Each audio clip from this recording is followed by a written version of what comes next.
नमस्कार, बीएसटीवी के खास कार्यक्रम में आपका स्वागत है। और आज हम बात करेंगे एक ऐसे शख्सियत से जो लगातार अपराध से डील करते हैं, अपराध को कैसे खत्म करना है इसके लिए नई नई कहानियां तैयार करते हैं, कैसे अपराधियों पर लगाम लगाया जाए उस पर काम करते हैं। और ऐसे अधिकारी हमारे साथ मौजूद हैं। 2020 बैच के आईपीएस मयंक गुर्जर सर मौजूद हैं। आपका बहुत बहुत स्वागत है बीएसटीवी में। इंदौर से निकलकर आपने पुलिस के सफर में आपने कदम रखा, आईआईटी आपने किया और उसके बाद आप आईपीएस अधिकारी बने, यूपीएससी क्लियर किया।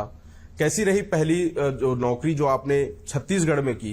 बतौर सीएसपी के रूप में आप ट्रेनिंग के दौरान यहाँ पहुंचे, किस तरह का ये शुरुआती दौर रहा? स्टार्टिंग में जब मैं छत्तीसगढ़ ज्वाइन किया तो मेरा जो ट्रेनिंग डिस्ट्रिक्ट था वो राजनांदगांव डिस्ट्रिक्ट था। और वहाँ पर मैं as probationer Dongargaon police station जो होता है उसमें थाना प्रभारी का चार्ज 3 महीने के लिए देखा था। वो काफ़ी मेमोरेबल टाइम था क्योंकि थाना प्रभारी वाला पीरियड ऐसा होता है जब आप लोगों से मिलते हैं, लोगों को जानते हैं, आप पुलिस स्टेशन का वर्किंग समझते हैं, हर एक सिपाही का वैल्यू क्या है, हेड कांस्टेबल का काम क्या है, हर एक जो भी कार्य पुलिस स्टेशन में निष्पादित होता है वो सबके बारे में आप जानते हैं। तो काफ़ी फ्रूटफुल होता है वो समय। और साथ ही साथ वो एक ऐसा समय होता है जब आप सबसे ज़्यादा क्लोज पब्लिक के बीच में रह के काम करते हैं। और मैं फॉर्चुनेट था कि डोंगरगांव के जो लोग थे उन लोगों ने मुझे बहुत प्रेम दिया और साथ ही साथ उनके साथ में काम करने में मुझे बहुत ही ज़्यादा कुछ सीखने को भी मिला। और साथ ही साथ मैंने वहाँ पर जब प्रोबेशन में था तो एक मुहिम छेड़ी थी त्रिनेत्रम नाम से, जिसमें हम लोगों ने सीसीटीवी कैमरास गांव में लगाए थे और कुछ नगर पंचायत में लगाए थे, जो कि त्रिनेत्रम के नाम से काफ़ी प्रसिद्ध हुआ। उसमें मुझे फिक्की स्मार्ट पुलिसिंग अवार्ड भी मिला। तो काफ़ी मेमोरेबल टाइम था फर्स्ट पोस्टिंग का। बहुत बेसिक चर्चा होती है कि जब हम आईपीएस बनते हैं या आईपीएस की तैयारी करते हैं या जब सिविल सर्विस की तैयारी करते हैं तो ये सोचना कि आप जिस क्षेत्र में आप रहे इंदौर में काफी स्लम एरिया आसपास था, बहुत सारे लोग वहां पर रहते थे। लोग वहां पर जब रोजमर्रा की जिंदगी से जूझते हैं कि उन्हें कैसे आगे बढ़ना है, उस जगह पर रहकर आईपीएस के बारे में, सिविल सर्विस के बारे में सोचना, आईआईटी तक पहुंचना कितना कठिन रहा सर ये समय? देखिए, मैं प्रॉपर इंदौर से ही हूँ। जो मेरे पिताजी थे वो एज अ प्राइवेट अकाउंटेंट एक प्राइवेट फर्म में काम करते थे। और मेरे एजुकेशन को सपोर्ट करने के लिए जो मेरी मम्मी थी वो एक मेडिकल शॉप था, उसके अंदर डेटा एंट्री ऑपरेटर का काम करती थी। तो फैमिली ने काफ़ी ज़्यादा पुश भी किया है मुझे और काफ़ी ज़्यादा सपोर्ट भी किया है कि मैं किसी भी परिस्थिति में मुझे पढ़ाई को लेकर दिक्कत ना आए। और इसके अलावा जो मेरे पिताजी थे उनकी हमेशा से चाह थी कि मैं कुछ ऐसे मतलब काम में इन्वॉल्व रहूं जो पब्लिक लाइफ से डील करता हो। और बचपन से ही उन्होंने मेरे जो घर था उसके हॉल के अंदर जितने भी फ्रीडम फाइटर्स हैं, जितनी भी एमिनेंट पर्सनैलिटीज़ हैं इंडिया में, उन सब के फ़ोटोज़ लगा कर रखे थे। तो बचपन से ही उन फोटोज़ को देखते देखते एक मोटिवेशन आता है। जो पहली जो पायदान था वो था आईआईटी का। जब आईआईटी के लिए तैयारी कर रहा था मैं, उस समय मेरे पिताजी की डेथ, जब मैं 12th में था उस टाइम पे उनकी डेथ हो गई थी। और उनकी डेथ के उपरांत 10-12 दिन के बाद ही मेरा जेईई एडवांस का एग्जामिनेशन भी था। तो उस समय काफ़ी ज़्यादा पसपेश की स्थिति रहती थी कि आपको घर के जो पिताजी का देहांत हुआ तो उसके बाद में जो फैमिली रिचुअल्स होते हैं उसको भी निभाना है और साथ ही साथ जो तैयारी है उसको भी रुकने नहीं देना है। बिकॉज घर में और कुछ सपोर्ट सिस्टम फिर बचा नहीं था और अगर उस टाइम पे मैं पीछे हट जाता तो शायद तक मैं आईआईटी का एग्ज़ाम क्लियर नहीं कर पाता। तो मैं साथ ही साथ जो आपका कोचिंग था उसमें भी जाता रहा और घर पे रिचुअल्स को भी पूरा करता रहा। और ये पूरी सिचुएशन पिछले 2-3 साल चल रही थी जब मेरे पिताजी हॉस्पिटल में, मतलब 15 दिन हम लोग हॉस्पिटल में उनको रखते थे, 15 दिन घर पे। ऐसे करके जितना भी हमारे पास फाइनेंसेस थे वो भी एग्जॉस्ट हो गए थे और उनकी जो बीमारी थी वो पकड़ में नहीं आ रही थी, उन्हें क्या इशू है। तो काफ़ी चैलेंजिंग रहा इनिशियल टाइम। और जब मैंने फर्स्ट अटैम्प्ट दिया इस स्थिति में तो काफ़ी मुश्किल था। रैंक थोड़ी पीछे आई बट जो आईआईटी में चाहता था वो नहीं मिल रहा था। फिर मम्मी से रिक्वेस्ट किया, मम्मी ने मुझे बोला कि ठीक है तो फिर से एग्ज़ाम दे दे। बट उस टाइम फाइनेंसेस का काफ़ी दिक्कत था। तो जो कोचिंग टीचर थे उनसे मैंने रिक्वेस्ट किया कि सर क्या कंसेशन हो सकता है कोचिंग की फ़ीस में। तो उन्होंने बोला कि क्योंकि तुमने एक बार आईआईटी क्लियर कर लिया है इसलिए तुम एक टोकन फ़ी के हिसाब से तुमको हम लोग पूरा जो बैच है उसमें पढ़ाएंगे और उसकी चिंता मत करो। तो काफ़ी ज़्यादा सपोर्ट मिला। और उसके बाद में जब सेकेंड अटैम्प्ट मैंने दिया आईआईटी में तो मुझे आईआईटी बॉम्बे मिला, केमिकल इंजीनियरिंग मिला। सर आप क्योंकि काफी संघर्ष से पूरा रहा और जिस उम्र में आपने जो संघर्ष झेला है, बहुत सारे लोग बैकफुट पर हो जाते हैं, पीछे हट जाते हैं, लेकिन आपने वो करके दिखाया, अच्छी बात है। अब हम रायपुर की बात करें या छत्तीसगढ़ में पुलिसिंग की बात करते हैं, क्योंकि बहुत बार ऐसा देखा जाता है कि हम एक वर्दीधारी को, किसी भी आईपीएस अफसर को, या तो हम सिंघम की नजर से देखते हैं पिक्चरों में, ओटीटी में कैसे इन्वेस्टिगेशन होता है, तमाम अलग अलग ओटीटी प्लेटफॉर्म पर वेब सीरीज आई, उनमें देखते हैं कि इन्वेस्टिगेशन कैसा होता है। सर, ये कितनी वास्तविकता होती है जो ग्राउंड जीरो पर जो पुलिसिंग होती है, और ऐसे फिल्मों में और ओटीटी में जो हम चोर पुलिस का जो हम खेल देखते हैं, कितनी वास्तविकता होती है सर इसमें? कोई भी फिल्म किसी के स्क्रिप्ट पे काम करती है जो कि प्रीडिसाइडेड होती है स्क्रिप्ट में क्या चीजें इवेंट्स होने, बट आप जब फील्ड पुलिसिंग करते हैं तो बहुत सारी रैंडम चीजें होती हैं, बहुत सारे ऐसे इवेंट्स होते हैं जो आपने कभी भी एक्स्ट्रापोलेट नहीं किए होंगे कि जब कोई भी सिचुएशन चल रही है उसमें ये भी चीज हो सकती है। तो काफी डायनेमिक सिचुएशन होती है फील्ड पे, रील से काफी अलग दुनिया है, और साथ ही साथ चैलेंजेस भी ज्यादा हैं, क्राइम के तरीके भी ज्यादा हैं, और जिस तरीके से वहाँ पे दिखाया जाता है उससे ज्यादा बहुत ज्यादा टायरिंग लाइफ एक पुलिस पर्सनल की होती है। बिल्कुल लोएस्ट रैंक से लेकर तो हाईएस्ट रैंक तक जितने भी अधिकारी कर्मचारी जो लगे रहते हैं उनके लिए चैलेंजेस उनके पर्सनल लाइफ के फ्रंट पे भी होते हैं और प्रोफेशनल फ्रंट पे भी होते हैं। तो काफी अलग होता है जो रील में दिखाया जाता है रियल लाइफ में पुलिस। अब बदलाव हो रहे हैं उन चीजों में, क्योंकि पहले फिल्मों में कुछ अलग ही चीजें दिखाई जाती थी, काफी पावरफुल दिखाया जाता था, सारी चीजें दिखाती थी, वो पावर्स होते भी हैं। पर अब जो फिल्में आ रही हैं, ओटीटीज आ रही हैं, उसमें जो एक पुलिस अफसर को जिस तरीके से दिखाया जाता है, क्या कुछ सच्चाई आ रही है, कुछ मिलता जुलता करीब पहुंच रहे हैं? देखिए, कुछ आई थिंक बीच में फिल्म सीरीजेस आई हैं, कुछ आई थिंक एक नेटफ्लिक्स पे कोई सीरीज आई थी इंस्पेक्टर अविनाश, और भी कुछ बीच में सीरीजेस आई हैं, उसमें कुछ हद तक वास्तविकता दिखाई गई है, बट फिर भी वो काफी दूर है अभी भी रियलिटी से। सर, आपने छत्तीसगढ़ के एक ऐसे क्षेत्र में काम किया है जहां पर लोगों आज भी चुनौती मानते हैं, हालांकि अब नक्सलवाद खत्म हो गया, सरकार ने कहा है कि पूरी तरीके से समाप्त हो गया। बीजापुर में आप करीब 9 महीने तक रहे, सबसे बड़े नक्सल ऑपरेशन में आप लीड रोल पर वहां पर रहे। सर, क्या है नक्सलवाद वहां पर, किस तरह की स्थितियां देखने को मिली? जैसा हम नक्सलवाद को राजधानी में बैठकर समझते हैं, दिल्ली के लोग समझते हैं कि नक्सलवाद को कैसे खत्म किया जा सके, आप ग्राउंड पर काम किए हैं, कितनी चुनौती हुई, और उस ऑपरेशन को लेकर बताएंगे केरागुट्टा के जो पहाड़ी पर जो ऑपरेशन चलाया गया था। देखिए, बीजापुर को अगर हम लोग नक्सल इतिहास में समझेंगे तो सलवा जुडूम की शुरुआत भी बीजापुर से हुई थी, करकेली से। उसके अलावा समय समय पर बहुत बड़ी बड़ी घटनाएं हुई जिसमें हमारे बहुत सारे जवान भी शहीद हुए हैं। तो बीजापुर, और साथ ही साथ बीजापुर में जो रेडिकलाइजेशन का लेवल जो हम लोग को समझ में आया, और जो मास बेस माओइस्ट का था, वो बहुत ही स्ट्रांग था, क्योंकि वहाँ पर जनताना सरकार और उनकी जो अलग अलग कमिटीज़ होती हैं, पंचायत कमिटीज़ जो अलग अलग बनाते हैं, वो काफ़ी विस्तृत रूप से बनी हुई थी। तो मैंने ये अनुभव किया कि वहाँ पे सबसे मुश्किल ये था कि जो वो बेस है, उस बेस को आप कैसे फर्स्ट उसको समझोगे, उसकी दिक्कतों को समझोगे, उसको न्यूट्रलाइज करोगे, और साथ ही साथ जो आर्म्ड रिबेलियन, जो उनका फैक्टर है जो माओइस्ट का, फॉर एग्जांपल जैसे आप जानते हैं कि हिडमा जो था वो साउथ बस्तर में घूमता था, पापा राव जो था वो आपका गंगलूर बेल्ट के आसपास, मतलब वेस्ट बस्तर को पूरा देखता था, नेशनल पार्क में भी वो सक्रिय रहता था।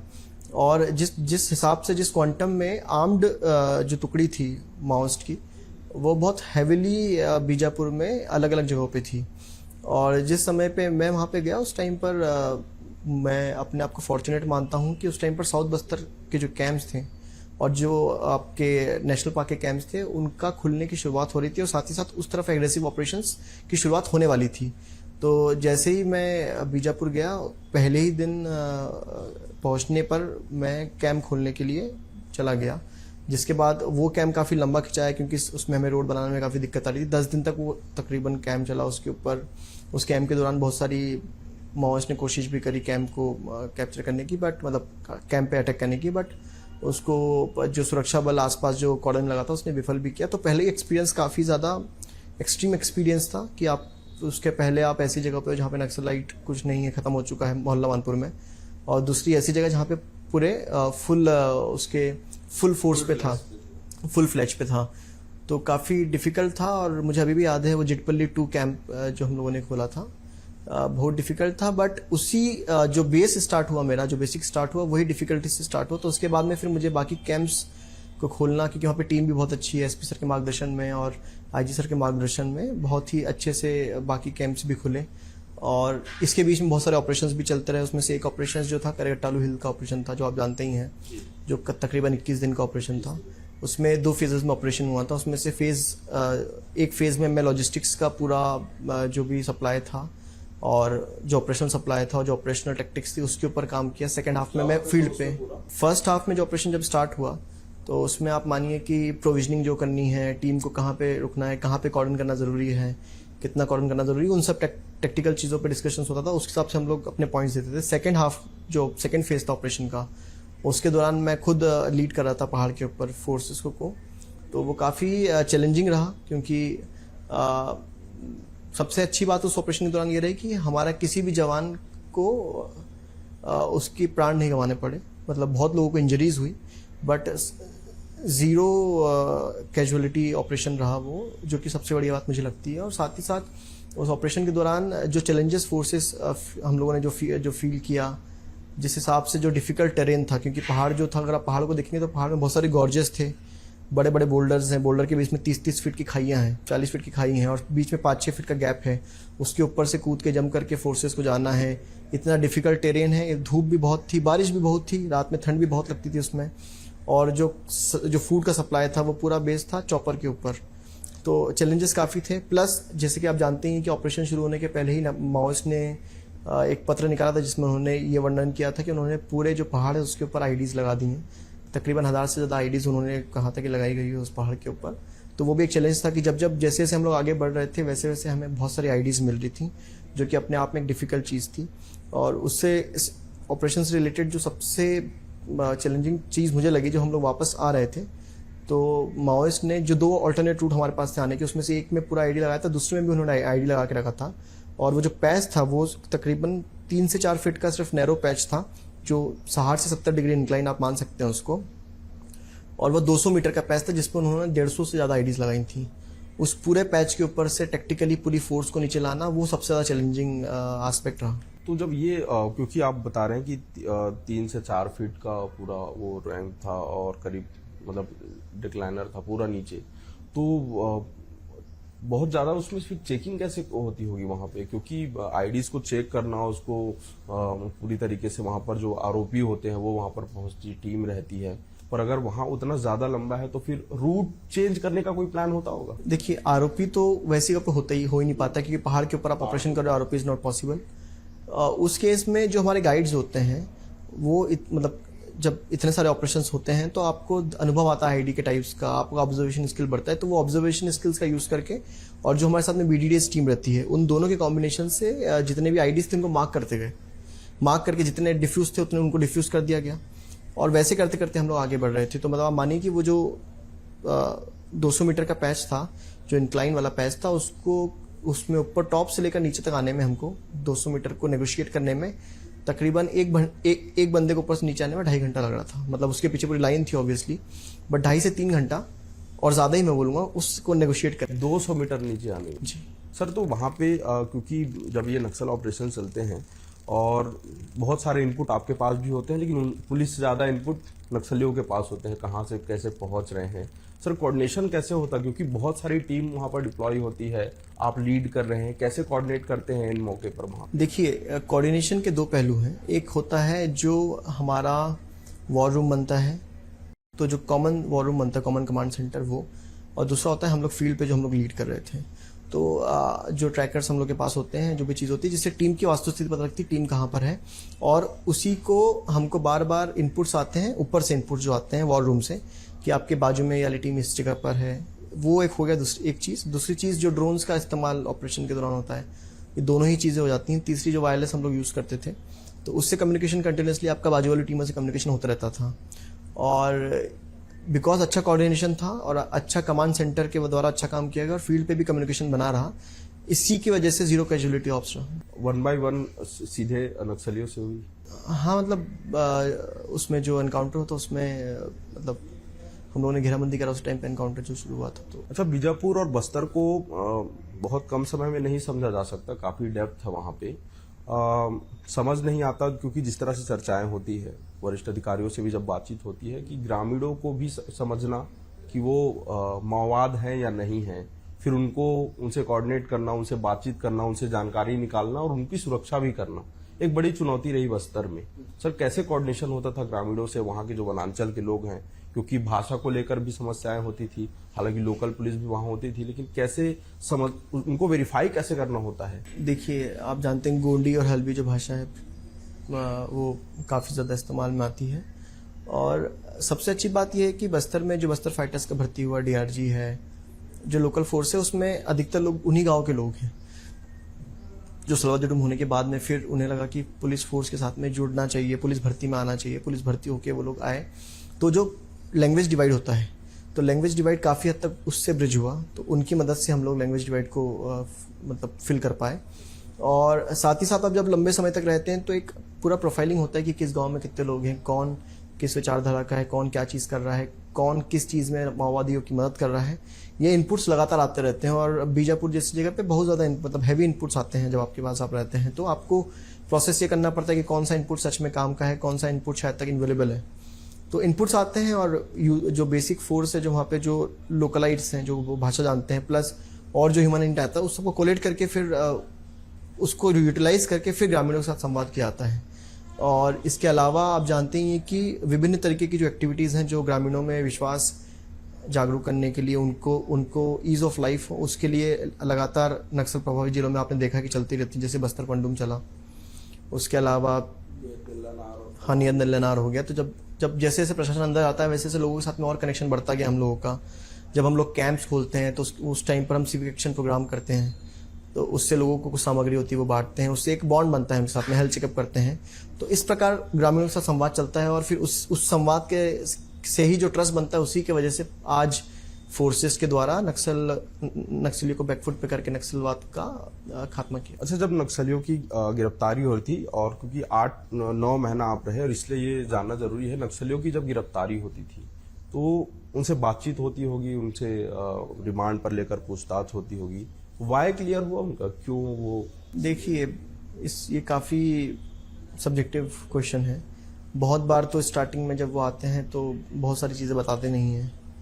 उनको डर लगता है कि जो माओवादी काम कर रहे होंगे उन लोगों के द्वारा उनको थ्रेट होगा। अब वो स्थिति नहीं है, बट स्टार्टिंग में वो इनिबिशन होता है। धीरे धीरे टाइम जैसे निकलता है वैसे वैसे उनके साथ में संवाद और क्लियर होता है। वाई वाली बात यह है कि हमें ये समझ में आया है कि बहुत हद तक फैक्ट्स को तोड़ मरोड़ के ग्रामीणों को पेश किया गया। हमारे जो वहाँ पर जितने भी जनता हैं वहाँ की, उनको अलग तरीके से फैक्ट्स को दिखाया गया और वो फैक्ट्स को दिखा के उनको गुमराह किया गया, जिसके वजह से वो कुछ हद तक कुछ लोग सपोर्ट किए इन लोगों को। और अब जैसे जैसे प्रशासन की सुविधा अंदर जा रही हैं, उनके अंदर वो विश्वास प्रशासन को लेके, पुलिस को लेके और ज़्यादा स्ट्रांग हो रहा है। और आने वाले समय में आप देखेंगे कि वहाँ से बहुत सारी प्रतिभाएं जो हैं वो उभर के आएंगी। जैसे आप जानते हैं इस साल भी एक यूपीएससी में एक बालक है, वो उनका सिलेक्शन हुआ है। तो ऐसे ही आप देखेंगे आगे जाके कि बस्तर के अंदर प्रतिभा की कोई कमी नहीं है, उसके अंदर वो पोटेंशियल है जो आगे जाके रियलाइज होगा। सर, अब क्योंकि अब आप नक्सल बेल्ट से अब आप प्रदेश की राजधानी में पहुंच चुके हैं, और छत्तीसगढ़ में राज्य गठन के बाद पहली बार कमिश्नरेट प्रणाली राजधानी रायपुर में लागू हुई, और आपको बतौर जो है डीसीपी का पोस्ट यहाँ पर मिला। आप डीसीपी नॉर्थ में हैं, डीसीपी नॉर्थ हैं।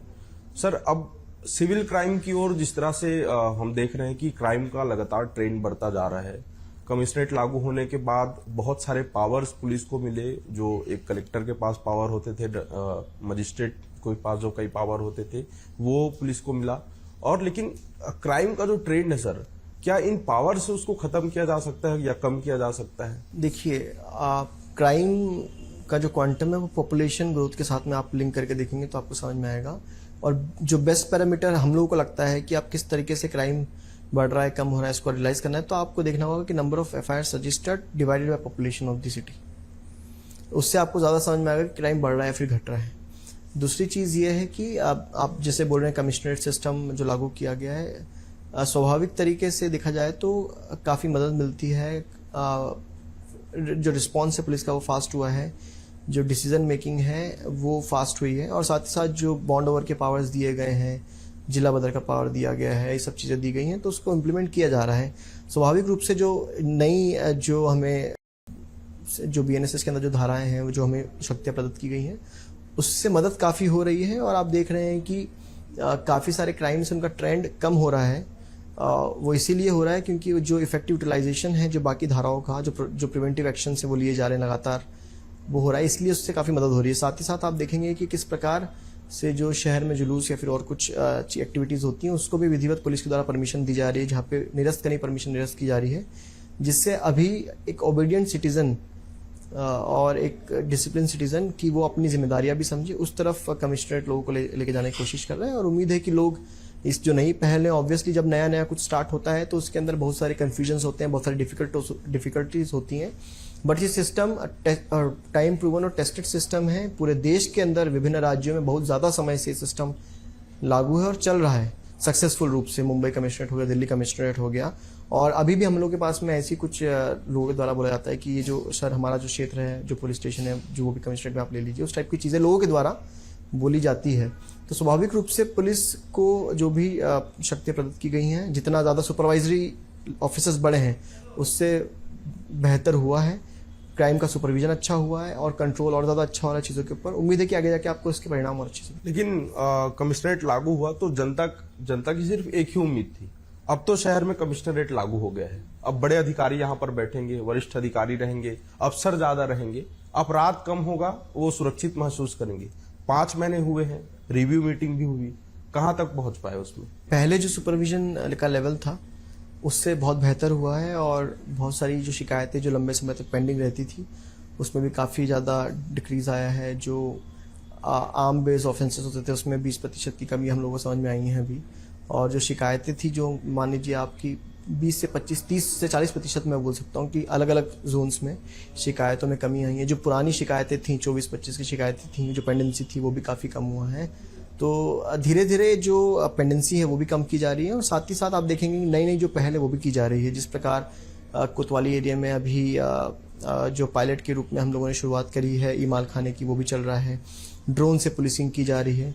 इसके अतिरिक्त हम लोगों का ये मानना है कि किस प्रकार से प्रार्थी को बिल्कुल परेशानी ना हो, उसके लिए भी विभिन्न तरीके के, आप जानते हैं सोशल मीडिया के ऊपर हमारा प्रेजेंस बड़ा है। सोशल मीडिया पे लोग जो कमेंट करते हैं उसको भी संज्ञान में लेके लिया जाता है, उसके ऊपर भी विधिवत कार्रवाई की जाती है। तो अलग अलग तरीके से कोशिश की जा रही है, और उम्मीद है कि इसके परिणाम लोगों को और ज़्यादा बेहतर मिलेंगे। एक दिन में किसी भी चीज़ का परिणाम दिखता नहीं है, आगे जैसे जैसे हम समय में आगे बढ़ेंगे वैसे वैसे आपको उसके परिणाम और दिखेंगे। अच्छा, क्योंकि आप नए अफसर, इसलिए कहूंगा यूथ अफसर हैं, आप काफी ज्यादा आपकी स्ट्रेटजी पहले के वरिष्ठ जो अधिकारी हैं उनके हिसाब से आपकी स्ट्रेटजी कुछ अलग होती होगी, क्योंकि पहले जब क्राइम होते थे, लूट होती थी, चोरी होती थी, डकैती होती थी, मोबाइल फोन्स कम थे, सीसीटीवी नहीं थे, केवल मुखबिर एक बड़ा सहयोग के लिए पुलिस के पास होता था, या पुलिस के खुद के जो सोर्स होते थे।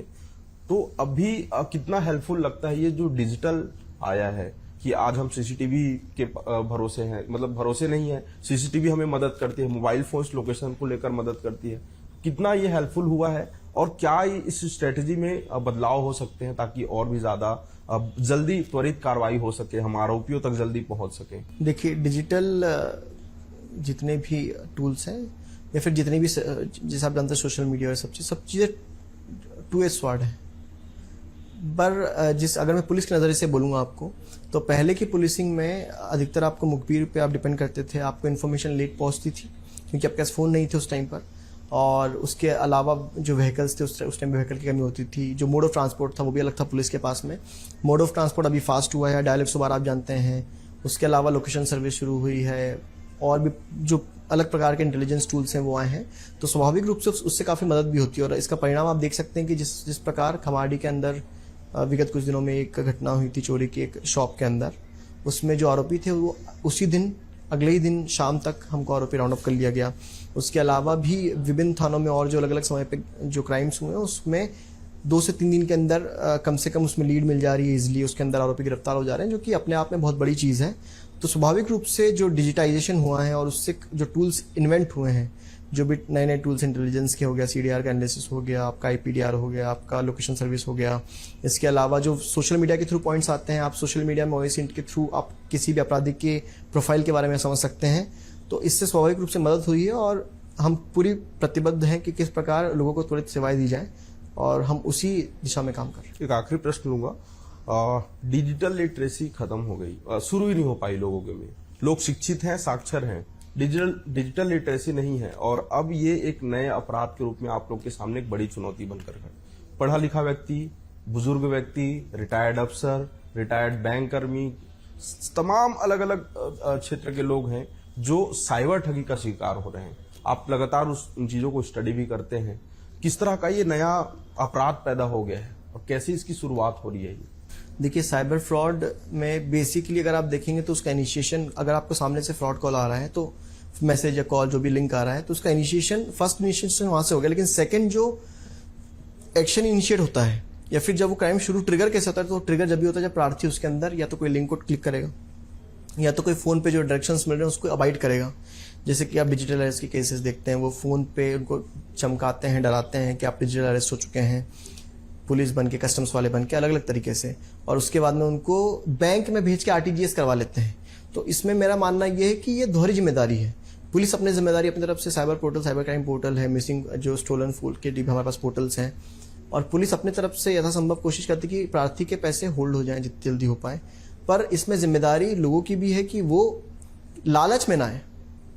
जल्दी पैसे कमाने का लालच ही साइबर क्राइम को जन्म देता है, जितना हम लोगों को अभी तक समझ में आया। अगर आप भी पैटर्न देखेंगे, स्वाभाविक सी बात है कि वही एक चीज़ है कि आपको इतना शेयर में इतना इंटरेस्ट मिल जाएगा, आपको इतना प्रॉफिट मिल जाएगा, तो इसी के कारण लालच से होता है। तो लोगों को आवश्यकता है ये समझने की। और दूसरी बात यह है कि कभी भी कोई अगर ऐसा आपको मैसेज, कॉल आता है तो आप पहले अपने घर पे, अगर बच्चे हैं जो थोड़े ज़्यादा मतलब इंजीनियरिंग कॉलेजेस में, उनसे पूछें, आप वो आपकी हेल्प कर सकते हैं अगर आप बुजुर्ग हैं तो।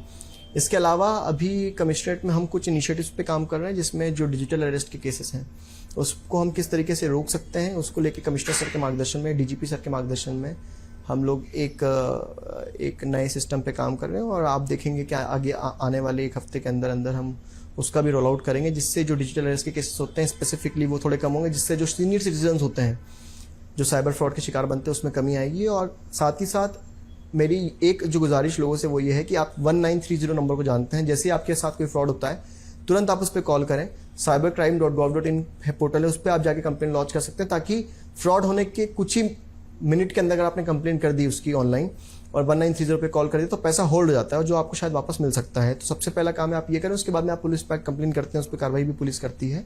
तो इसका कृपया करके ध्यान रखें। एक महत्वपूर्ण सवाल है, पीड़ित और जो आरोपी पक्ष होते हैं, एक जनता का सवाल है कि जब वो पीड़ित होता है, जब वो प्रार्थी बनकर जाता है, तब पुलिस से अलग उम्मीद करता है, और वही व्यक्ति जब वो आरोपी हो जाता है तो पुलिस से अलग अलग एक्सपेक्टेशन करता है। ये किस तरह के समय होता है, क्योंकि कैसे लोग सवाल करते हैं। कई बार लोग कहते हैं कि सर हमसे गलती हो गई, माफ कर दीजिए, और वही लोग जब पीड़ित बनकर जाते हैं तो कहते हैं सर इन पर तो कार्रवाई होनी चाहिए। देखिए, अगर आप पुलिसिंग को समझेंगे, क्राइम को समझेंगे, क्राइम बेसिकली किसी के राइट्स को हर्ट करना होता है। जब भी कोई क्राइम हुआ है तो उसके राइट इन्फ्रिंज हुए हैं, उसका राइट टू लिव इन्फ्रिंज हुआ। अगर मर्डर हुआ है तो, चोरी हुई तो उसके जो राइट ऑफ लिविंग है वो इन्फ्रिंज हुआ है। तो आपको ये देखना पड़ेगा कि किस प्रकार जो क्राइम होता है वो लाइफ एंड लिबर्टी के साथ डील करता है। तो ऑब्वियसली जहाँ पे लाइफ और लिबर्टी की बात आती है वहाँ पे पुलिसिंग के लिए सबसे बड़ा चैलेंज यही आता है, क्योंकि आरोपी पक्ष के भी कुछ राइट्स होते हैं, अपराधियों के भी कुछ राइट्स होते हैं। उनको सुप्रीम मतलब उनको कॉन्स्टिट्यूशन में कुछ राइट्स दिए गए हैं, बीएनएसएस में कुछ उनके लिए चीज़ें दी गई हैं। दूसरा, विक्टिम के लिए तो पूरा हमारा जो न्याय संहिता बनाई है, तो उसे बैलेंस करना ही अपने आप में एक चैलेंज होता है। और पर यह निश्चित है कि अगर किसी ने अपराध किया है तो वो मूलतः अपराधी है, उसके द्वारा किसी के राइट्स को हर्ट किया गया है, जिसके लिए कानून के अंतर्गत उसे सजा देनी जाना उचित है और ज़रूरी है, और इसके ऊपर पुलिस हमेशा वैधानिक कार्रवाई करती है। बेहद शुक्रिया सर, बहुत बहुत धन्यवाद। अगले अंक में एक और शख्सियत के साथ मुलाकात करेंगे, तब तक के लिए धन्यवाद।